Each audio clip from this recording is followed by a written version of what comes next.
From The National, this is Trending Middle East. I'm Yasmin Al-Taji. It's Thursday, February 27th. Here are today's headlines.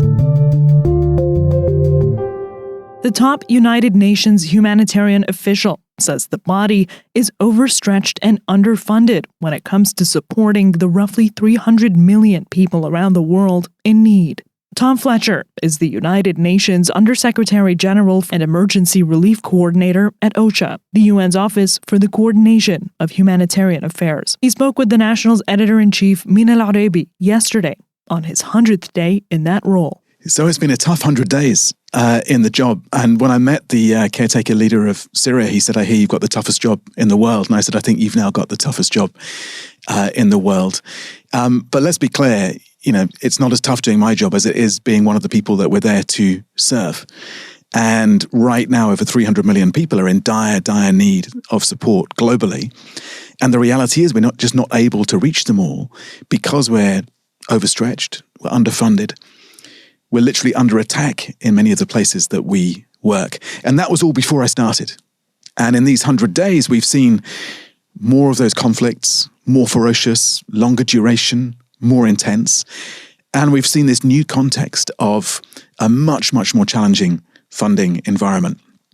And look, let's be clear, every aid cut is a punch in the gut. It's a punch in the gut for our work because we know the impact. We know that there will be lives that we can't save as a result of not having the funding that we did. You can watch or listen to the full conversation on our podcast Recorded, on our site, or wherever you stream.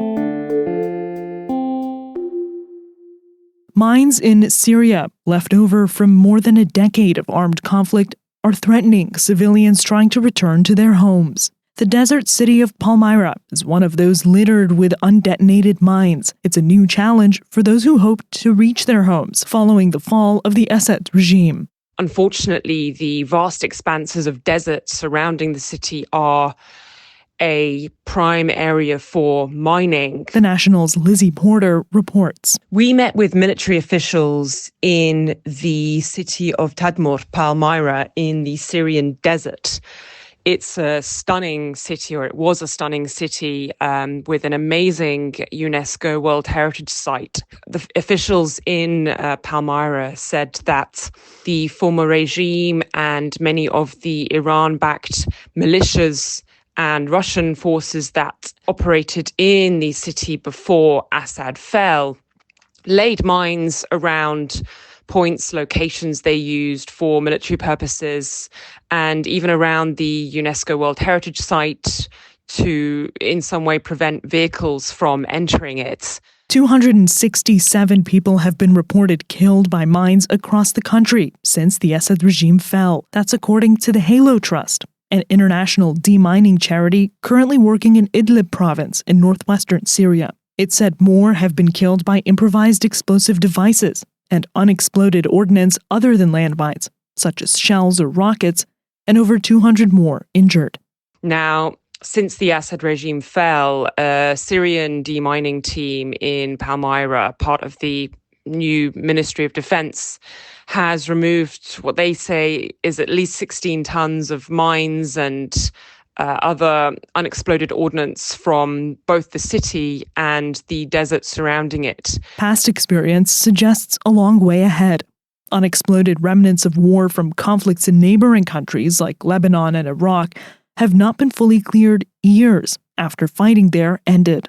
We visited the house of one family, which was heavily mined clearly previously. And when they tried to go back to the house, it exploded and 3 people were killed. I spoke to the brother of one of the victims who said that, since what happened to us, people are really terrified to go home.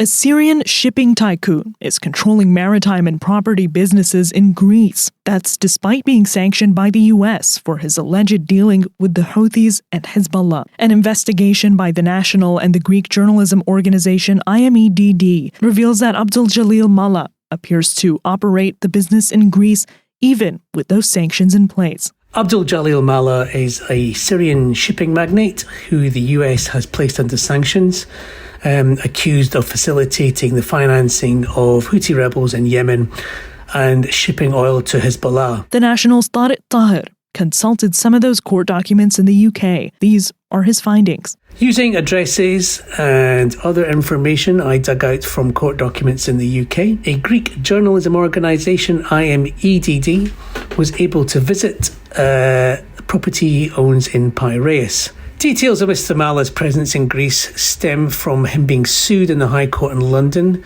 by a US company called Oak Tree Capital Management. OCM lent him money to buy 2 ships, but they wanted to end the deal when he was placed under sanctions and to regain possession. A network of companies and associates in Greece were exposed in court actions taken after the US sanctions announcement.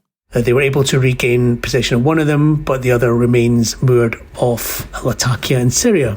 Now, a court ruled in favour of OCM, but his legal problems continued when they sought £1 million in costs. Now, for his part, Mr. Mallah maintains OCM have been making false claims against him, and he has nothing to do with either the Houthis or Hezbollah. You can read the full investigation at our site. That's all for this morning's headlines. You can get more at thenationalnews.com. Yasmin Altaji, The National.